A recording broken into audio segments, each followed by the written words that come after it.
Yes. Y'all know what today is. I know you do. It's Brother J Day. Every day, really. So I'm just gonna throw a couple of good vibes in the background for us to work to while we're doing our little thing here. And hopefully you're gonna put this micro sluice together we're working on from part one. I'm gonna show you how to go ahead and do every single aspect of building this micro sluice. Now I've built half of it. In other words, I've built the left side. And the right side of it is exactly the same as the left side. So now I'm going to finish off the right side and make it complete. And in the process of doing that, you'll see step by step how to do it. I'll make little comments where they're necessary, but most of it will just have some good vibes to work to. Yes, man. One blood, one love. All right? Be cool. Prospect. If you ain't prospecting gold and silver, then you need to be prospecting business clients and customers and building your own business, because that's what the American dream is really all about. Y'all, you feel me on that? We grow our food out of the ground. We can get gold and silver out of the ground, as well as platinum and plutonium. And it's all about reaping the rewards of this earth that our Creator has put here for us. That's what it's about. So yeah, I'm gonna let the vibes run for a minute and retrieve my drill, and we're gonna get to work on this micro sluice.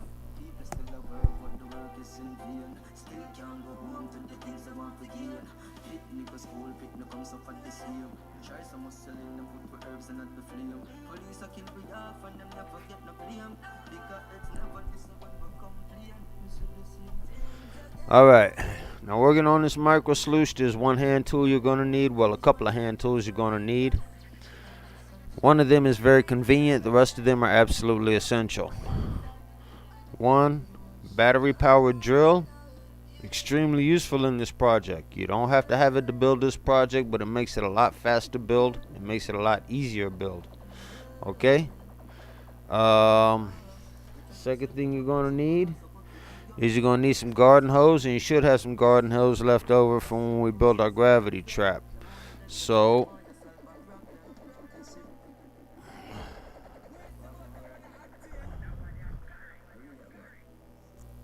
I don't know if you can see it. So make sure you got some garden hose, and you're going to need more than just the exact length. And the reason for that is because you're going to take about a foot of hose, and you're going to cut a hole. Well, not a hole. You're going to split it right down the middle on one side. And this right here is going to be a water shield or a splash shield. And what it'll do is it'll direct the water to go in a nice even flow across the entire hose instead of just squirting out a couple of little holes in specific places. Basically, it'll smooth out your water flow so you get a better sluice. Alright? I don't know if I'm going to need to tape this piece down or not, or I should say glue it down. I don't know yet. We'll find out as we go. I've never done this particular design on this hosing. I've never designed it like this before, so we'll find out if we have to glue it down as we go. Some other hand tools you're going to need for this project that are extremely useful. Pair of pliers. These will do the trick. They're just adjustable. See? Adjustable. Pair of scissors. Good pair of scissors. Nice good pair of scissors. And if you got a pair of needle nose pliers, which you should have, you're going to need those. These are clipped at a very convenient 30-degree angle at the nose. It's very convenient, but if you just got straight needle nose, that'll do fine too. Okay? Yeah, that'll do fine too. So I mentioned a couple videos ago, my son suggested I put my ugly mug in the videos less and put the projects we're working on in the videos more, which seems like going absolutely against the grain of cinematography rules, but hey, here's my ugly mug, and the rest of the time we'll just focus on the project, okay? Alright. So right before I started the video, I was working on the water supply system. What you want to do is you want to get yourself some painter's tape. You're going to need painter's tape for this project also. So take some painter's tape, tear a bunch of it off. That's not anywhere near enough, but just to give you the idea. Take some painter's tape off. Make a little ball out of it. Roll that ball out in your hands until you got a good solid ball. Not too solid though. You want a little bit of give, but basically a good ball like that. And you're gonna take that ball and you're gonna stuff it down inside the hose so that you cork up the hose, so that you clog up the end of the hose. You don't want water rushing out the hose. You want it to come out of holes along the side of the hose. So you're gonna cork that up real good. So anyway, you put that tape in there and you take a good needle nose pliers and press right in the middle. Just press right in the middle and mash that thing in there real good.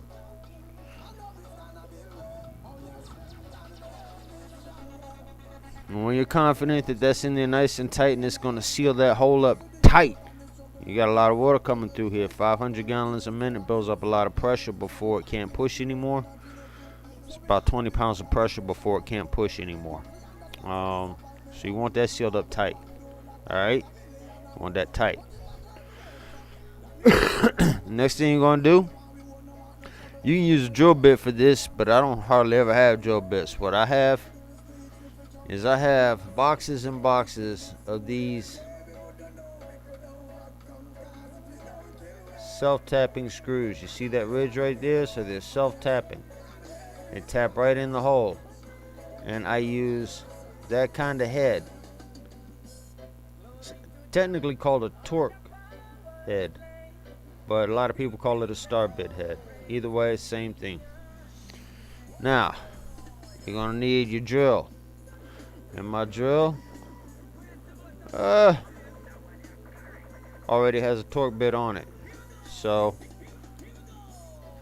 insert the screw in the torque bit, and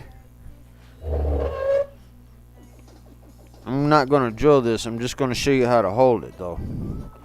You put your fingers right there. So you got your thumb and you got these two fingers kind of like the frets on a guitar. You pinch them, and then you slowly, be easy now, slowly start running that drill in there.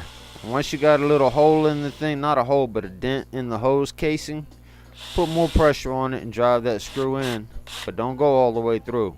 You only want holes on one side of the hose. Reverse, pull that screw right out, and then just like playing the guitar, you just move up and down the thread. Drilling holes evenly though. Drill your holes evenly. I chose about 4 inches, 3 to 4 inches. It's kind of hard to show you this. I don't know if you can see that.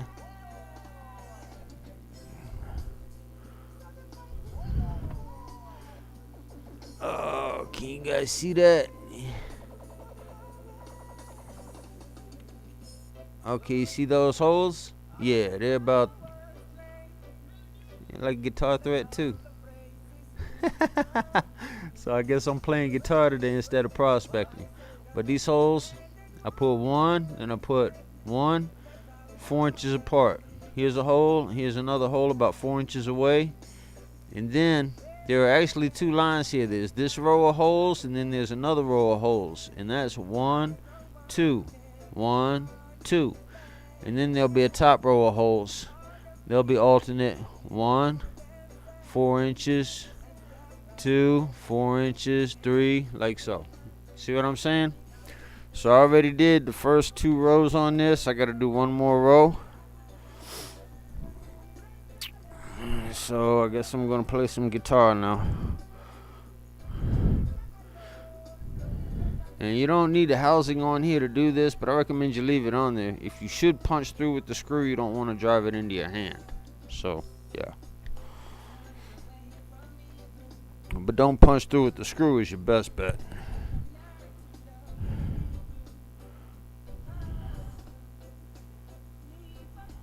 So,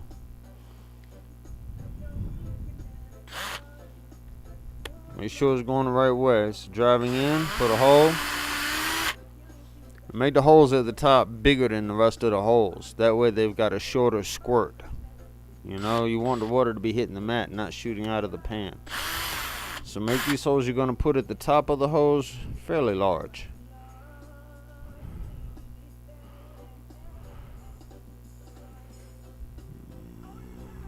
And I think I'm going to put these holes at the very top something like 2 inches apart.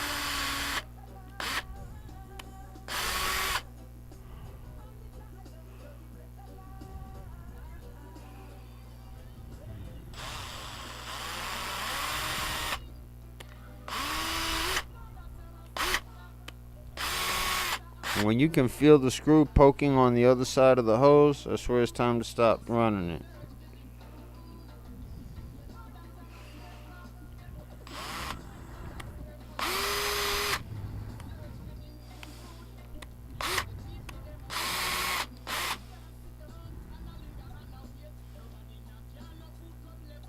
Now if I was just running these holes in there, instead of trying to show you, I could probably do it a little faster. I would do it just like playing frets in the guitar.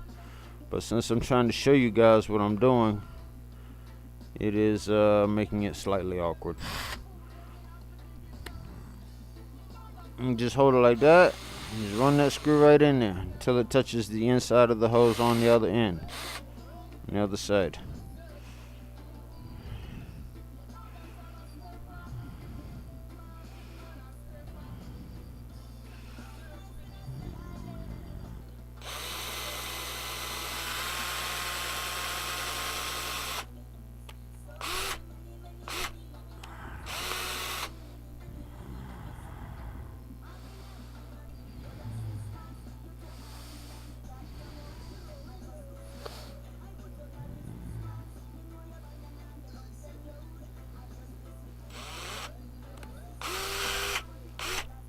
Oh, went through the hose. Didn't mean to do that.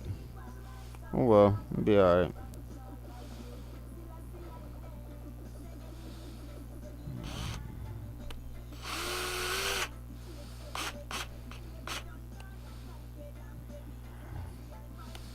Yeah, it takes a second for this screw bit to bite through the rubber, but as soon as it bites through the rubber, it will go like butter through the housing. So as soon as you can feel a little bit of pressure from that screw bit coming from the inside of the wall of the hose, then you want to stop drilling forward and drill back. It's not good enough just to take off pressure, because the threads will continue to push that screw right on through there. So immediately stop drilling as soon as you feel pressure on the inside of the hose. Alright.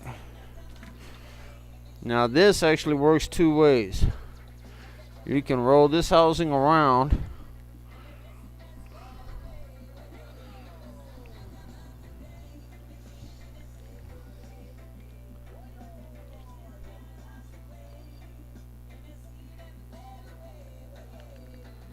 and now the housing covers up those holes I just screwed.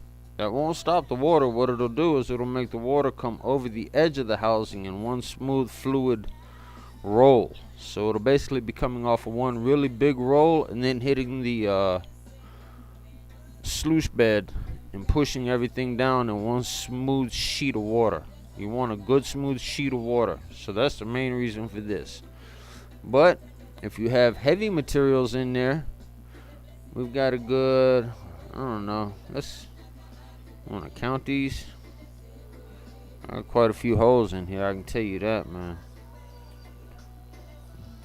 1, 2, 3, 4, 5, 6, 7, 8, 9, 10, 11, 12, 13, 14, 15, 16, 17, 18, 19. I got about 30, 35 holes in here.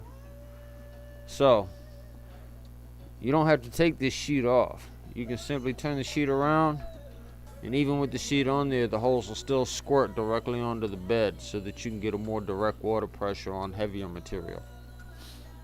Okay? Alright. So, yeah.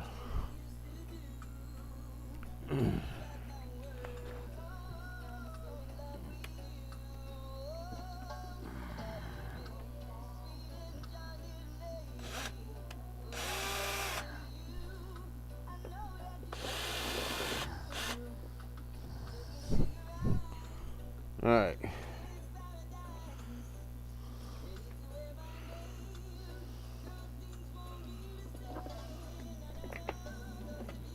kind of hard now that I got the mat wet already.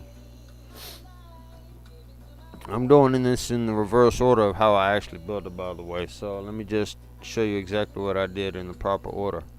Now, cutting this off right here, there are two ways you can do it. Sheet metal cutters will cut it real easily. And the other thing that'll cut it real easily, if you've got a fairly thick, like as in wide blade, you want a wide blade serrated knife, you can use a serrated knife to cut this matting right along this edge here. Now, this is one thing that's extremely important. You see how there's a rise right here on the very edge? You want to make sure that this entire sluice mat area is enclosed by at least 2 centimeters at least. You know, do more than that. If I had a mat that fit perfectly as soon as I bought it, I wouldn't have even cut it. But since I had to trim something off, make sure wherever you trim off is on a straight edge, and preferably a straight edge that has a wall to it to prevent heavy material from washing over your runoff ridges. So anyway, so I took a serrated knife. So give me a serrated knife. One serrated knife, and I actually had to set this on a really firm surface, so I'm not gonna lie to you. This thing flops around a lot, and I had to set it on a really firm surface and cut it like so. You know, cut it like so all the way along the edge until I got a nice straight clean perimeter there. And that left me with this little piece of carpet left over. This is the piece left over from cutting the edge. So the next thing I do is I get my 3 screws. 1 screw, 2 screws, 3 screws.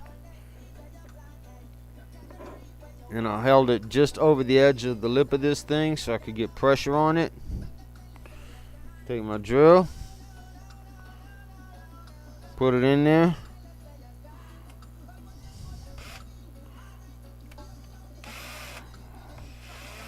Now really, it takes a minute, so you gotta wait a good minute for it to bite through. So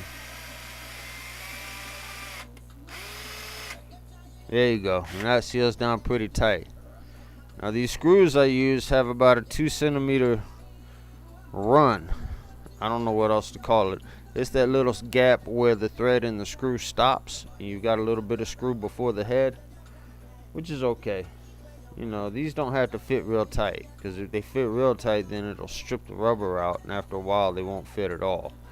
So they've got a little 2 centimeter run in them, and that'll prevent the screws from stripping the rubber out and losing their grip. So you want to run all 3 of those in. So let me do that.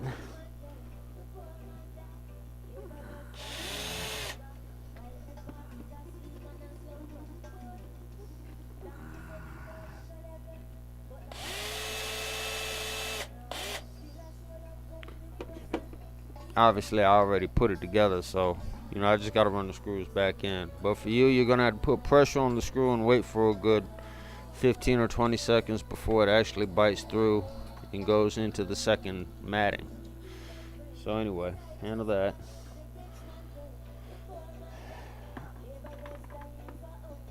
And now your sluice mat is basically ready. You got the primary sluice mat. It fits inside the sluice box. You got the secondary sluice mat, which is actually the end you cut off. Is now your secondary sluice mat ridge, and it's sitting down by screws, 3 screws on top of the original sluice mat. So you've got that extra little lip, and you've got a little hump generated by the screws, just to make sure you don't lose any heavies. Alright,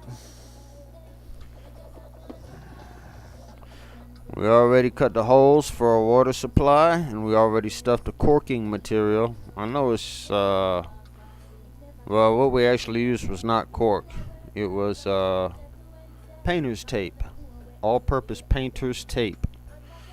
Roll it in a ball in the palm of your hand and stuff it in that hole real tight so it won't pop out. Then drill the shower holes.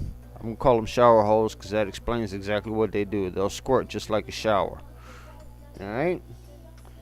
Now, the more holes you drill in this hose, the lower the water pressure out of each hole will be.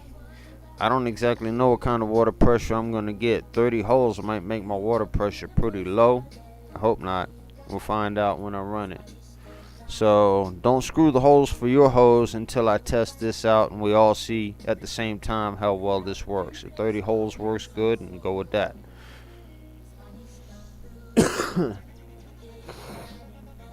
And by the way, I got this hosing at the same place I got the hefty bins at, Family Dollar, right here in beautiful Belen, New Mexico.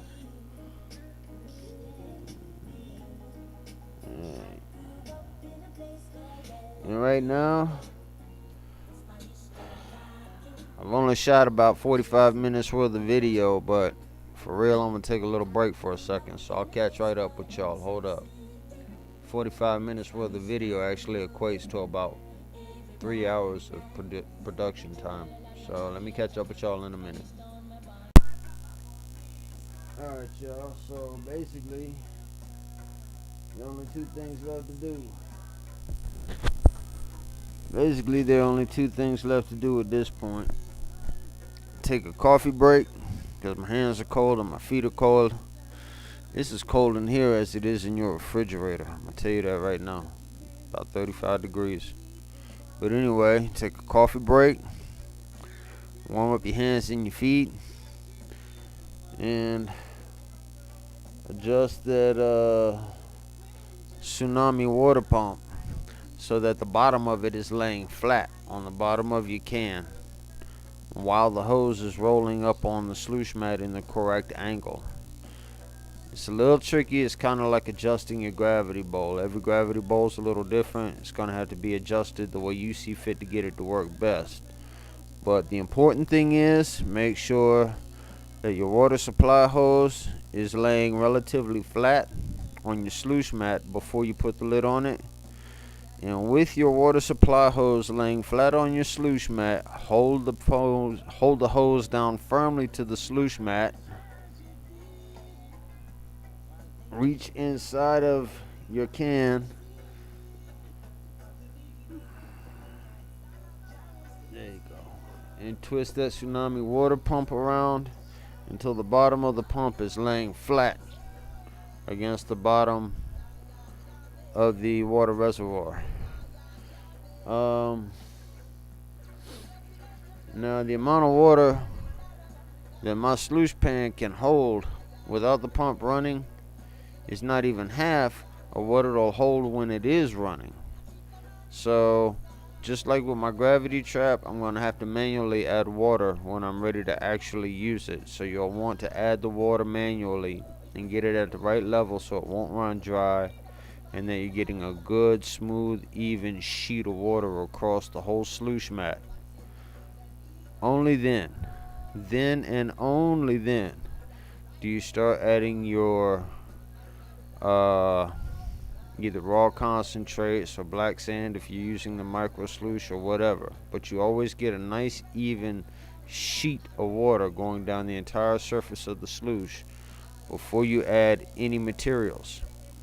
When you add your materials, put the jet dry in your sluice box, but make sure you add water to whatever material you're going to run through the sluice. Very important. Wet material goes into water. Dry material, you just dry pan it. Wet to wet, dry to dry. So if you're starting out with bone dry material, you just dry pan it just like that. Get down to your concentrates, and then bring it back to your wet bar. I like calling it a wet bar. I used to be a bartender. Bring it back to your wet bar to wash down your concentrates or like your quarters. When I say concentrates, honestly for me that means my quarter inch. It's like I'll concentrate it down quite a bit out in the field, but I'm not gonna spend all day concentrating it down because I got a ride coming back or whatever like that.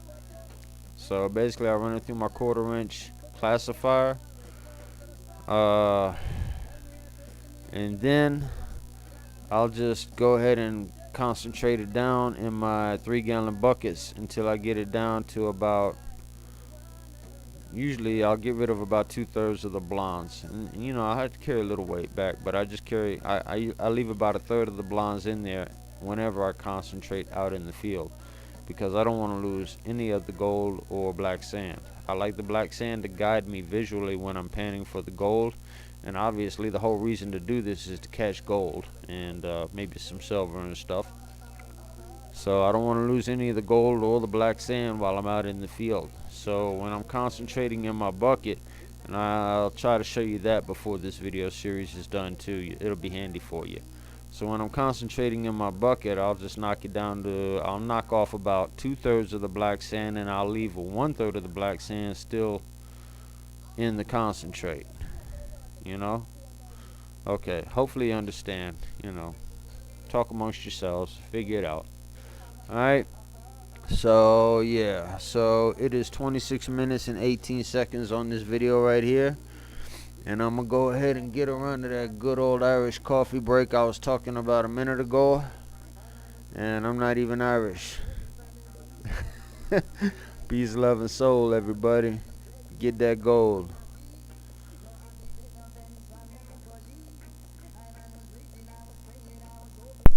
Gold market prospecting.